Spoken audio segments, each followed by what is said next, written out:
ನಮಸ್ಕಾರ ಸ್ನೇಹಿತರೆ, ನಾನು ಹನುಮಂತ್ ಮಾಗಿ. ಬಿಗ್ ಬಾಸ್ ಸೀಸನ್ 12 ಇದೀಗ ಅಂತ್ಯಕ್ಕೆ ಕಾಣೋದಕ್ಕೆ ಬರ್ತಾ ಇದೆ. ಸಾಕಷ್ಟು ಜನ ಎಲ್ಲರೂ ಕೂಡ ಕುತೂಹಲದಿಂದ ಕಾಯ್ತಾ ಇದ್ದಾರೆ. ಈ ಒಂದು ಸೀಸನ್ನಿನ ಕಪ್ ಅನ್ನು ಗೆಲ್ತಾನೆ ಅನ್ನೋ ಒಂದು ನಿರೀಕ್ಷೆಯಲ್ಲಿ ಕೂಡ ಜನರಿದ್ದಾರೆ. ಇದರ ಪೈಕಿ ಅಥವಾ ಈ ಒಂದು ಸಂದರ್ಭದಲ್ಲಿ ಟ್ರೋಫಿ ಹೊಡಿತಾನೆ ಗಿಲ್ಲಿ ಅನ್ನೋಷ್ಟರಲ್ಲಿ ಒಂದು ಎಡವಟ್ಟನ್ನು ಕೂಡ ಮಾಡಿಕೊಳ್ಳೋದಕ್ಕೆ ಗಿಲ್ಲಿ ಮುಂದಾಗಿದ್ದಾನೆ. ಆ ಎಡವಟ್ಟುಗಳೇನು, ಬಹುಶಃ ಈ ಎಡವಟ್ಟುಗಳಿಂದ ಗಿಲ್ಲಿ ಹಿಂದೇಟು ಹಾಕಬಹುದಾ ಅಥವಾ ಅವನ ರೇಸಲ್ಲಿ ಹಿಂದೆ ಉಳಿಯುವಂಥ ಸಾಧ್ಯತೆ ಇದೆಯಾ?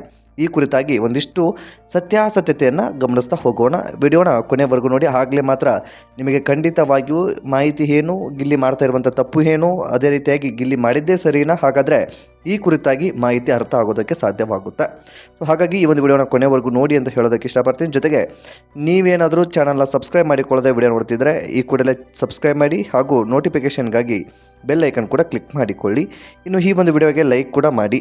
ಇನ್ನು ನೇರವಾಗಿ ವಿಷಯಕ್ಕೆ ಬರೋದಾದರೆ, ಇನ್ನೇನು 15 ದಿನದಲ್ಲಿ ಬಿಗ್ ಬಾಸ್ ಕನ್ನಡ ಸೀಸನ್ 12 ಶೋಗೆ ತೆರೆ ಬೀಳುವಂಥ ಸಮಯ ಕೂಡ ಇದೆ. ಯಾರು ವಿಜೇತರಾಗ್ತಾರೆ ಎಂಬ ಕುತೂಹಲವಿದೆ. ಇನ್ನು ಗಿಲ್ಲಿ ನಟ ನನಗೆ ದೊಡ್ಡ ಮಟ್ಟದ ಅಭಿಮಾನಿ ಬಳಗವೂ ಕೂಡ ಇದೆ.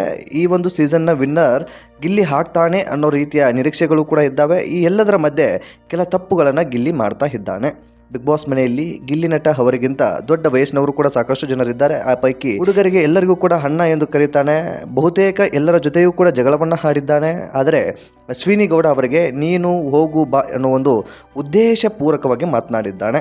ಸೊ ನಾನು ಇಲ್ಲಿ ಇನ್ನೊಂದು ಸಾರಿ ನಿಮಗೆ ಕ್ಲಾರಿಟಿನ ಕೊಡ್ತೀನಿ. ಉದ್ದೇಶಪೂರ್ವಕವಾಗಿ ಏಕವಚನದಲ್ಲಿ ಮಾತನಾಡೋದಕ್ಕೆ ಪ್ರಾರಂಭಿಸಿ ಬಿಟ್ಟಿದ್ದಾನೆ. ಎಲ್ಲೋ ಒಂದು ಕಡೆ ಗಿಲ್ಲಿ ರೇಸ್ಗೆ ಇದು ಹಿಂದೇಟು ಆಗುವಂಥ ಸಾಧ್ಯತೆ ಕೂಡ ಇರುತ್ತೆ. ಅಂದರೆ ಇದರಿಂದ ಗಿಲ್ಲಿಗೆ ಒಂದು ಮೈನಸ್ ಪಾಯಿಂಟ್ ಆದರೂ ಕೂಡ ತಪ್ಪೇನೂ ಇಲ್ಲ ಅಂತ ಅಂದುಬಿಡುತ್ತೆ. ಯಾಕೆಂತಂದರೆ ಸಹಜವಾಗಿ ಒಂದು ಹೆಣ್ಣಿಗೆ ಗೌರವಿಸಲೇಬೇಕಾಗುತ್ತೆ. ಅದು ನಮಗಿಂತ ಚಿಕ್ಕವರೇ ಇರಲಿ, ದೊಡ್ಡವರೇ ಇರಲಿ, ಅಥವಾ ಅವರೇ ತಪ್ಪು ಮಾಡಿದಂಥ ಸಂದರ್ಭದಲ್ಲೂ ಕೂಡ ಒಂದಿಷ್ಟು ಉದ್ದೇಶಪೂರ್ವಕವಾಗಿ ಮಾತನಾಡುವಂಥ ಅವಕಾಶಗಳು ಇರೋದಿಲ್ಲ.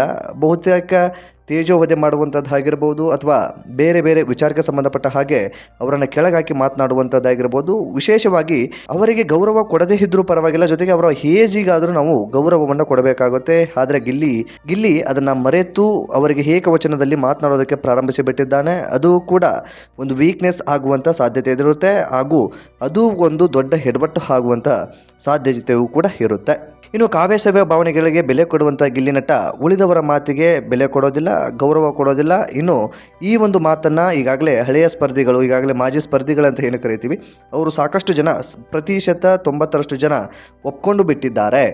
ಬಿಗ್ ಬಾಸ್ ಮನೆಯಲ್ಲಿ ಅವನು ಎಂಟರ್ಟೈನ್ಮೆಂಟ್ ಮಾಡ್ಬೋದು ಅಥವಾ ಇನ್ನೇನೋ ಮಾಡ್ಬೋದು. ವೈಯಕ್ತಿಕವಾಗಿ ಬೇರೆಯವರಿಗೆ ಅಥವಾ ವೈಯಕ್ತಿಕವಾಗಿ ಕಾವ್ಯಳಿಗೆ ಕೊಡುವಂತಹ ಗೌರವವನ್ನು ಬಿಗ್ ಬಾಸ್ ಸ್ಪರ್ಧಿಗಳಿಗೆ ಯಾರಿಗೂ ಕೂಡ ಕೊಡೋದಿಲ್ಲ. ಅದು ಯಾಕೆ ಅನ್ನೋದು ಕೂಡ ಒಂದು ದೊಡ್ಡ ಪ್ರಶ್ನೆ ಕೂಡ ಆಗಿರ್ತಕ್ಕಂಥದ್ದು. ನಿಮ್ಮೆಲ್ಲರಿಗೂ ಕೂಡ ಗೊತ್ತಿರೋ ಹಾಗೆ ಗಿಲ್ಲಿ ನಟ ಒಬ್ಬ ಹಾಸ್ಯ ಕಲಾವಿದ ಅಂತಂದರೆ ಕಾಮಿಡಿ ಅವನ ಶಕ್ತಿ. ಕಾಮಿಡಿ ಶೋಗಳನ್ನು ಮಾಡಿಕೊಂಡೇ ಬಿಗ್ ಬಾಸ್ ಮನೆಯವರೆಗೂ ಕೂಡ ಅವನು ಜರ್ನಿಯನ್ನು ಆರಂಭಿಸಿಬಿಟ್ಟಿದ್ದ. ಆದರೆ ಕಾಮಿಡಿ ಹೆಸರಲ್ಲಿ ಬೇರೆಯವರನ್ನು ತುಳಿದು ಹಾಕ್ತಾನೆ, ತೇಜೋವಧೆ ಮಾಡ್ತಾನೆ, ಪರ್ಸ್ನಲ್ ಆಗಿ ಮಾತನಾಡ್ತಾನೆ ಅನ್ನೋದು ಸಹಸ್ಪರ್ಧಿಗಳ ಒಂದು ಆರೋಪ ಕೂಡ ಇದೆ. ಇದೇ ಅವರಿಗೆ ಮುಳು ಆಗಬಹುದು ಎಂಬ ಒಂದು ಪ್ರಶ್ನೆ ಕೂಡ ಕಾಡುವಂತಹದ್ದು.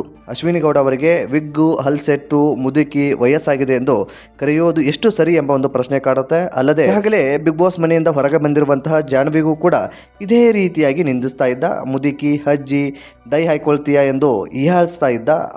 ಹಾಗೆ ನೋಡಿದರೆ ಇದು ಬಾಡಿ ಶೇಮಿಂಗ್ ಆಗುವುದು ಎಂದು ಕೆಲವರು ಸೋಷಿಯಲ್ ಮೀಡಿಯಾದಲ್ಲೂ ಕೂಡ ಪೋಸ್ಟ್ಗಳನ್ನ ಹಂಚ್ಕೊಳ್ತಾ ಇದ್ದಾರೆ. ಅಂದರೆ ಇದು ಎಷ್ಟರ ಮಟ್ಟಿಗೆ ಸರಿ ಅನ್ನೋ ಒಂದು ಪ್ರಶ್ನೆಯನ್ನು ಎತ್ತಾ ಇದ್ದಾರೆ. ಹಾಗಾಗಿ ಗಿಲ್ಲಿ ನಟ ಫಿಸಿಕಲ್ ಟಾಸ್ಕ್ ಎಂದರೆ ದೂರ ಹೋಗ್ತಾನೆ ಜಾಸ್ತಿ. ಆದರೂ ಕೂಡ ಅಶ್ವಿನಿ ಗೌಡ ವಿರುದ್ಧ ಅವರು 2 ಬಾರಿ ಟಾಸ್ಕ್ ಆಡಿ ಗೆದ್ದಿದ್ದ. ಧನುಷ್ ವಿರುದ್ಧ ಗಿಲ್ಲಿ ನಟ ಟಾಸ್ಕ್ ಆಡಿಲ್ಲ, ಆಡಬೇಕು ಎಂದು ರಜತ್ ಸ್ಪಷ್ಟನೆ ಕೂಡ ಕೊಟ್ಟಿದ್ರು. ಬಿಗ್ ಬಾಸ್ ಮನೆಯಲ್ಲಿ ಗಿಲ್ಲಿ ನಟ ಯಾವುದೇ ರೀತಿ ಕೆಲಸಗಳನ್ನು ಮಾಡೋದಿಲ್ಲ, ಸೋಮೇರಿ, ಮೈಗಳ್ಳ, ಈ ರೀತಿಯಾದಂತಹ ಅನೇಕ ರೀತಿಯಾದಂತಹ ಆರೋಪಗಳು ಕೂಡ ಇವನ ಮೇಲೆ ಕೇಳಿ ಬರ್ತಾ ಇರುವಂಥದ್ದು ನೀವು ಕೂಡ ಗಮನಿಸಿದ್ದೀರಿ ಅಂತ ಅಂದ್ಕೊಳ್ತೀನಿ. ಸಾಕಷ್ಟು ಬಾರಿ ಕೆಲಸಗಳನ್ನು ಮಾಡೋದಕ್ಕೆ ಹೋಗೋದಿಲ್ಲ. ಯಾರೋ ಒಬ್ಬರು ಕ್ಯಾಪ್ಟನ್ ಆದಂಥ ಸಂದರ್ಭದಲ್ಲಿ ಅವರು ಹೇಳಿರ್ತಕ್ಕಂತಹ ಮಾತುಗಳಿಗೆ ಬೆಲೆ ಇರೋದಿಲ್ಲ. ಆದರೆ ಈ ಒಂದು ವ್ಯಕ್ತಿ ಕ್ಯಾಪ್ಟನ್ ಆದಂಥ ಸಂದರ್ಭದಲ್ಲಿ ಅಶ್ವಿನಿ ಗೌಡನು ಕೂಡ ಒಂದಿಷ್ಟು ಗೋಲ್ ಹಾಕೋಬೇಕು ಅಂತ ಅಂದ್ಕೊಂಡಿದ್ರು ಅಂತ ಕಾಣಿಸುತ್ತೆ. ಹಾಗಾಗಿ ಕೆಲಸ ಮಾಡೋದಿಲ್ಲ ಅಂತ ಹೇಳ್ತಾರೆ. ಅದನ್ನು ಟ್ರಿಗರ್ ಮಾಡಿಕೊಳ್ಳುವಂಥದ್ದು ಅಥವಾ ಅದನ್ನು ಆ ರೀತಿಯಾಗಿ ಮಾಡುವಂಥದ್ದು ಎಷ್ಟರ ಮಟ್ಟಿಗೆ ಸರಿ ಅನ್ನೋ ಒಂದು ಪ್ರಶ್ನೆ ಸಹಜವಾಗಿ ಕಾಡುತ್ತೆ. ಜೊತೆಗೆ ಈ ವ್ಯಕ್ತಿ ಕೆಲಸ ಮಾಡಿಲ್ಲ ಅಂದಾಗ ಅಥವಾ ಬೇರೆ ಯಾರ್ದು ಕ್ಯಾಪ್ಟನ್ಸಿಯಲ್ಲಿ ಕೆಲಸವನ್ನು ಹೇಳಿದಾಗ ಅದನ್ನು ಕೆಲಸ ಮಾಡಿಲ್ಲ ಅಂತಂದರೆ ಇವನು ಕ್ಯಾಪ್ಟನ್ ಆದಂಥ ಸಂದರ್ಭದಲ್ಲಿ ಇವನು ಕೆಲಸ ಮಾಡಿಲ್ಲ ಅಂತಂದಾಗ ಅಥವಾ ಬೇರೆಯವರು ಇವನ ಮಾತುಗಳನ್ನು ಕೇಳಿಲ್ಲ ಅಂದಾಗ ಸೊ ಅದನ್ನು ಸಹಿಸಿಕೊಂಡು ಹೋಗಬೇಕಾಗುತ್ತೆ ಹೊರತು ಅದನ್ನು ಟ್ರಿಗರ್ ಮಾಡಿ ಅಲ್ಲಿ ಏಕವಚನ ಏಕವಚನದಲ್ಲಿ ಮಾತನಾಡಿ ತೇಜೋವಧೆ ಮಾಡೋ ಮಟ್ಟಕ್ಕೆ ಅಥವಾ ಅವರ ದೇಹದ ಬಗ್ಗೆ ಕಮೆಂಟ್ಗಳನ್ನು ಮಾಡುವ ಮಟ್ಟಕ್ಕೆ ಹೋಗೋದಿದೆಯಲ್ಲ, ಇದು ಒಂದು ಕಡೆ ಎಲ್ಲೋ ವೀಕ್ನೆಸ್ ಆಗಿಬಿಡುತ್ತೆ ಅನ್ನೋ ಒಂದು ಪ್ರಶ್ನೆ ಸಹಜವಾಗಿ ಇರುವಂಥದ್ದು. ಇನ್ನು ಈ ಒಂದು ವಾರ ಕೊನೆಯ ಒಂದು ನಾಮಿನೇಷನ್ ಆಗಿರೋದ್ರಿಂದ, ಕೊನೆಯ ಕ್ಯಾಪ್ಟನ್ ಆಗಿರೋದ್ರಿಂದ, ಕ್ಯಾಪ್ಟನ್ ಆಗಿರುವಂತಹ ವ್ಯಕ್ತಿ ಫಿನಾಲೆಗೆ ಹೋಗೋದ್ರಿಂದ ಧನುಷ್ ಈ ವಾರ ಕ್ಯಾಪ್ಟನ್ ಆಗಿದ್ದಾರೆ. ಡೈರೆಕ್ಟ್ ಟು ಫಿನಾಲೆ ಟಿಕೆಟ್ ಕೂಡ ಪಡೆದುಕೊಂಡಿದ್ದಾರೆ. ಜೊತೆಗೆ ಈಗಾಗಲೇ ಫಿನಾಲೆ ರೇಸಿನಲ್ಲಿ ಧನುಷ್ ಇರುವಂತಹದ್ದು, ಅಂದರೆ ಧನುಷ್ ಕನ್ಫರ್ಮೇಷನ್ ಆಗಿರ್ತಕ್ಕಂಥದ್ದು. ಈ ಪೈಕಿ ಈಗಾಗಲೇ ಸಾಕಷ್ಟು ಜನ ಬೇಡಿಕೆ ಇರುವ ಪ್ರಕಾರ ಗಿಲ್ಲಿ ನಟನು ಕೂಡ ಫಿನಾಲೆಗೆ ಹೋಗುವಂಥ ಸಾಧ್ಯತೆ ಇದೆ. ಹಾಗೆ ಯಾರು ಹೋಗ್ತಾರೆ ಯಾರು ಬಿಡ್ತಾರೆ ಅನ್ನೋಂಥ ಹೇಳೋದಕ್ಕೂ ಕೂಡ ಆಗೋದಿಲ್ಲ. ಕೆಲವೊಂದು ಸಂದರ್ಭಗಳು ಅಥವಾ ಕೆಲವೊಂದು ಟಾಸ್ಕ್ಗಳು ಅಥವಾ ಇನ್ನೇ ಯಾವುದೋ ಒಂದು ವಿಶೇಷವಾದಂಥ ನಾಮಿನೇಷನ್, ಎವಿಕ್ಟ್ ಈ ರೀತಿಯಾದಂಥದ್ದು ಏನಾದರೂ ಕೂಡ ಆ ಸಂದರ್ಭಕ್ಕೆ ಆದಂಥ ವೇಳೆ ಖಂಡಿತವಾಗಿಯೂ ಗಿಲ್ಲಿಗೆ ಎಡವಟ್ಟಾಗುವಂಥ ಸಾಧ್ಯತೆಗಳು ಕೂಡ ಇರುತ್ತೆ.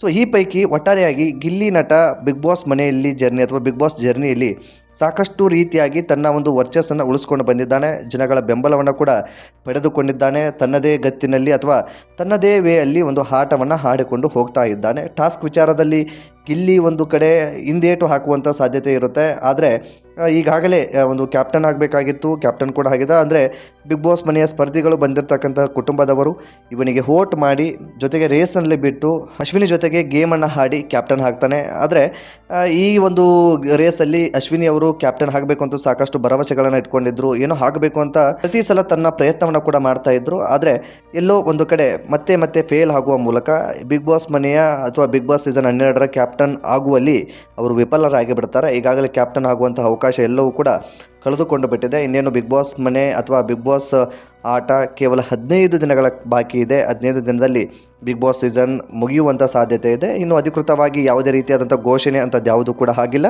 ಸೊ ಈಗಾಗಲೇ ಬಿಗ್ ಬಾಸ್ ಮನೆಯ ಸೂಚನೆಯ ಪ್ರಕಾರ, ಅಂದರೆ ಕೊನೆಯ ಕ್ಯಾಪ್ಟನ್ ಅಂತ ಹೇಳಿರುವ ಪ್ರಕಾರ, ಕ್ಯಾಪ್ಟನ್ ಆದ ನಂತರ ಇನ್ನು ಮುಂದಿನ ವಾರ ಎವಿಕ್ಟು ಅಥವಾ ಇನ್ನೇನು ಇರೋದಿಲ್ಲ. ಈ ವಾರ ಡಬಲ್ ಎಲಿಮಿನೇಷನ್ ಇರುತ್ತಾ ಅಥವಾ ಸಿಂಗಲ್ ಆಗೇ ಬರ್ತಾರಾ, ಇದೆಲ್ಲವೂ ಕೂಡ ಪ್ರಶ್ನೆ ಕಾಡುತ್ತೆ. ಈಗಾಗಲೇ ನಿಮಗೆ ಗೊತ್ತಿರೋ ಹಾಗೆ ಬಾಟಮ್ 2 ಅಲ್ಲಿ ಎಲ್ಲರ ಒಂದು ಗಮನದ ಪ್ರಕಾರ ಈ ಒಂದು ಸ್ಪಂದನ ಜೊತೆಗೆ ಧ್ರುವಂತಿದ್ದಾರೆ.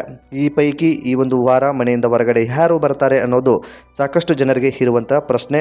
ಅದೇ ರೀತಿಯಾಗಿ ಈ ಗಿಲ್ಲಿ ವಿಚಾರಕ್ಕೆ ಸಂಬಂಧಪಟ್ಟ ಹಾಗೆ ನಾವು ಇಷ್ಟೊತ್ತವರೆಗೂ ಏನು ಚರ್ಚೆ ಮಾಡಿದ್ವಿ, ಆ ಪೈಕಿ ಗಿಲ್ಲಿ ಎಲ್ಲೋ ಒಂದು ಕಡೆ ಎಡವಿ ಬಿಟ್ಟರೆ ಖಂಡಿತವಾಗಿಯೂ ಫಿನಾಲೆಯಲ್ಲಿ ಎಡುವಂಥ ಸಾಧ್ಯತೆ ಹೆಚ್ಚಾಗಿರುತ್ತೆ ಅಂತಲೇ ಹೇಳಬಹುದು. ಒಟ್ಟಾರೆಯಾಗಿ ಬಿಗ್ ಬಾಸ್ ಸೀಸನ್ ಕೊನೆಯ ಹಂತಕ್ಕೆ ಬಂದು ತಲುಪಿಬಿಟ್ಟಿದೆ.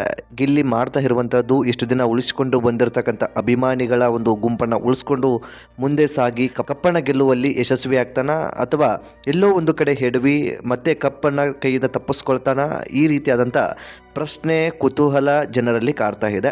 ಸೊ ಅದೇನೇ ಇರಲಿ, ಹೆಣ್ಣು ಮಕ್ಕಳಿಗೆ ಅವರದ್ದೇ ಆದಂಥ ಗೌರವವಿರುತ್ತೆ. ಅವರು ತಪ್ಪು ಮಾಡಿದಾಗಲೂ ಸಹ ನಾವು ಕೆಲವೊಂದಿಷ್ಟು ಗೌರವಗಳನ್ನು ಕೊಡಲೇಬೇಕಾಗುತ್ತೆ. ಜೊತೆಗೆ ಅವರಿಗೆ ಗೌರವ ಇಲ್ಲ ಅಂದರೂ ಕೂಡ ಅವರ ಒಂದು ವಯಸ್ಸಿಗಾದರೂ ಗೌರವವನ್ನು ಕೊಡಬೇಕಾಗುತ್ತೆ.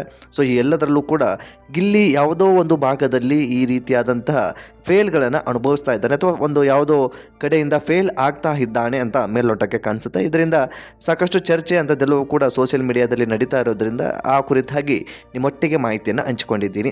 ಈ ಪ್ರಕಾರ ನಿಮ್ಮ ಅನಿಸಿಕೆ ಏನು ಎಂಬುದನ್ನು ಕಾಮೆಂಟ್ ಬಾಕ್ಸಲ್ಲಿ ಮೆನ್ಷನ್ ಮಾಡಿ. ಈ ವಿಡಿಯೋನ ನಿಮ್ಮ ಫ್ರೆಂಡ್ಸ್ ಹಾಗೂ ಫ್ಯಾಮಿಲಿಗೂ ಕೂಡ ಶೇರ್ ಮಾಡಿ. ಮತ್ತು ಮುಂದಿನ ವಿಡಿಯೋದಲ್ಲಿ ಸಿಗೋಣ ಸ್ನೇಹಿತರೆ. ನಮಸ್ಕಾರ.